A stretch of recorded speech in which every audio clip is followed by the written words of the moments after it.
Okay, so we've got a software update. Latest updates ready to switch off.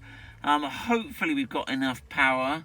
I'll put a list on the screen now of the main things that you've got to have to do. The software's already downloaded. The biggest problem I've had, someone at Land Rover looked into why my software updates had failed before, and they can sort of look into your vehicle log, and it's normally battery condition. So putting a battery charger on it during the update may be the thing to go. And obviously make sure it's double locked, which I did mess up on, so I've got to make sure I get it double locked. And I've got to do that within you've got to press the second button within 3 seconds. Now obviously it's different if you've got keyless entry, but I'm not that flash. So let's go update now. I've literally just turned up at work. Okay, allow the vehicle, close all windows. Allow the vehicle to update. So here we go then. Right, okay, right, here we go. Let's get out. I'm filming on my phone, so it's not quite as stable as normal. Right, so let's get the double flash in. Come on, here we go, car. Right, so we've got the lock button. 1, 2.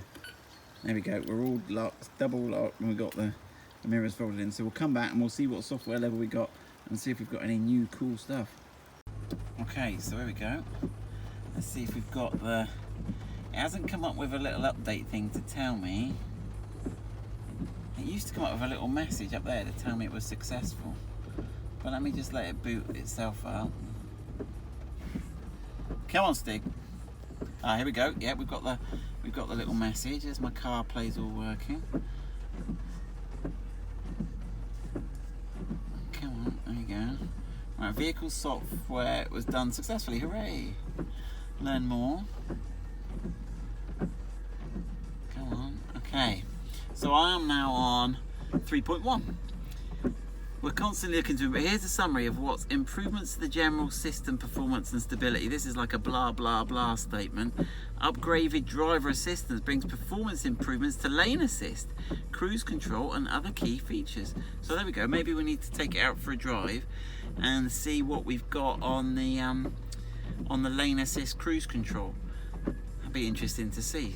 We'll take it out for a drive later.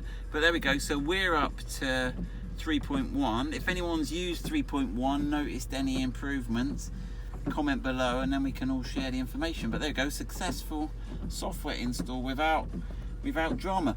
I know sometimes I've had some problems with this, but I do love the software over the air. It does mean Land Rover can give us, people who bought these cars years ago, and we bought ours in 2020, all the improvements of the latest cars. So for free we're getting the coolest, newest, improved features, which is good without even to go into the dealer, which is an added bonus.